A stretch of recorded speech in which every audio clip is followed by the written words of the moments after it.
Greetings everybody. Internal assessment में क्या कोई पासिंग क्राइटेरिया है? अगर है तो कितने का है? अगर नहीं है तो क्या लफड़ा है? आइए समझते हैं इस वीडियो में। आप लोगों के यूजी प्रोग्राम की जो इंटरनल असेसमेंट है, कुछ सब्जेक्ट्स के 70 मार्क्स के हुए हैं, कुछ के 50 और कुछ के 20 नंबर का हुआ है। दिल्ली यूनिवर्सिटी ऑफिशियली एक बात बोलती है दोस्तों कि हम लोग जो पासिंग क्राइटेरिया कंसिडर करते हैं वो एग्रीगेट कंसिडर करते हैं। एग्रीगेट का मतलब है थ्योरी एग्जाम और आपके इंटरनल्स दोनों को मिलाकर पास करना होता है, और जनरली ये पासिंग क्राइटेरिया 40% का होता है। कुछ केसेस में किसी कंडीशन में बच्चा 40% से नीचे भी पास हो जाता है, वो अलग मैटर ऑफ डिस्कशन है, उसके बारे में फिर किसी वीडियो में हम बात करेंगे। फिलहाल आप स्टैंडर्ड 40% का ही लेकर समझिए। अब आपको देखने से तो ये लग रहा है कि भाई मेरा थ्योरी का पेपर 90 नंबर का आया है, इंटरनल का पेपर 70 मार्क्स का आया है, तो दोनों को मिलाकर 160 हो गए। 160 में से 40% मार्क्स ले आऊंगा, पास हो जाऊंगा, 64 नंबर में ले आऊंगा। अब मेरे इंटरनल में ही 70 में से 60 आ गए। अब क्या मुझे सिर्फ थ्योरी में 4 नंबर चाहिए पास होने के लिए? नहीं जी, ऐसा बिल्कुल नहीं है।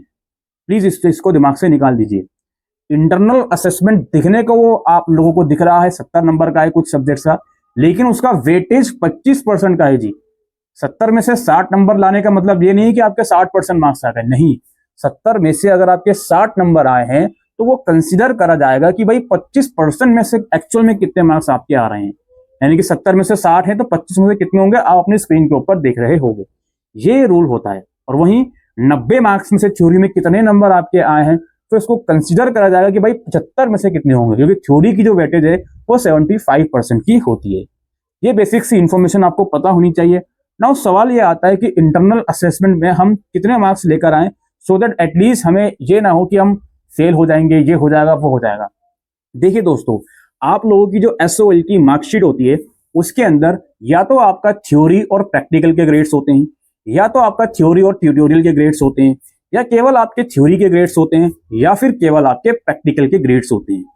जो भी ऐसा सब्जेक्ट है आपका जिसमें आपके ट्यूटोरियल या प्रैक्टिकल के ग्रेड्स भी होते हैं अपार्ट फ्रॉम थ्योरी ग्रेड्स, तो उस सब्जेक्ट में मोर चांसेस या हाईली चांस ये होते हैं कि एसओएल आपको ट्यूटोरियल या प्रैक्टिकल में जो ग्रेड्स दे रहे हैं वो उस बेसिस पे दे रहे हैं कि आपके इंटरनल असेसमेंट में कितने नंबर आए हैं।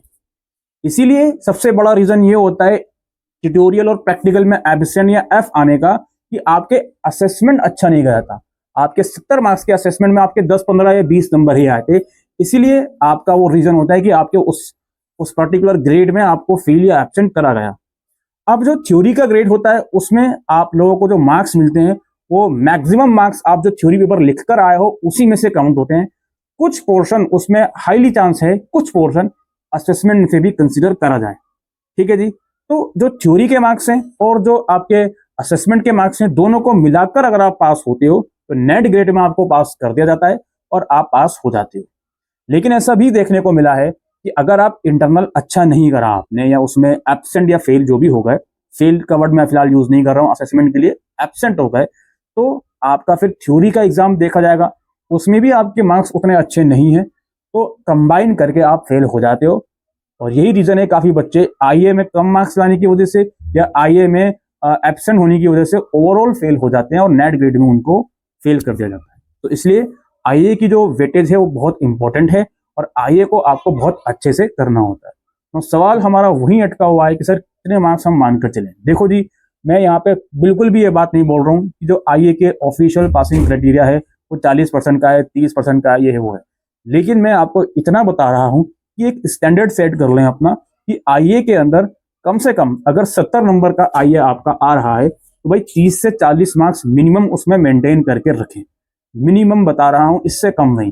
30 से 40 का एवरेज निकाल लो, 35 मार्क्स कम से कम मेंटेन करके उसमें रखें। अगर उससे कम आ रहे हैं तो ऐसा पॉसिबल हो सकता है कि आपको फेल कर दिया आईए में, या कंबाइन आप पास नहीं हुए नेट ग्रेड में फेल हो गए, हो सकता है। क्योंकि भाई थ्योरी एग्जाम अच्छा गया या नहीं गया ये भी इस चीज के ऊपर भी निर्भर करता है कि नेट ग्रेड में आप पास होंगे या फेल होंगे। और जो 50 नंबर का आईए आ रहा है उसमें अगेन अराउंड 25, और जो 20 मार्क्स का आईए है कम से कम 10, यानी कि आपको समझ में आ रहा होगा कि आईए के अंदर 50% मार्क्स तो कम से कम मेंटेन करके रखो आप लोग, ताकि ऐसा ना हो कि आपका ट्यूटोरियल के सेक्शन में या प्रैक्टिकल के सेक्शन में एफ लग जाए। ठीक है जी। उसकी कोई गाइडलाइंस नहीं है कि कितने नंबर आने पर ट्यूटोरियल या प्रैक्टिकल के सेक्शन में वो लोग एफ देंगे, ऐसी कहीं पर भी कुछ भी गाइडलाइंस नहीं लिखी है। मैं आपको ये नहीं कह सकता हूँ कि मिनिमम 40% मार्क्स लाइए तो आप पास हो जाओगे आईए में 100%। मैं नहीं कह सकता हूँ ऐसा, क्योंकि ऐसा कहीं नहीं लिखा है। तो ओवरऑल पासिंग क्राइटेरिया है 40% का, वो मैंने आपको बता दिया जी। ये सारी कहानी है जी कि भाई कितने मार्क्स आपको लाने हैं आईए में और क्या सारा चीजें चलेंगी। मैं उम्मीद करता हूं आपको आज की इस वीडियो में दी गई जानकारी यूजफुल लगी हो, तो इस वीडियो को शेयर करिएगा। Thank you.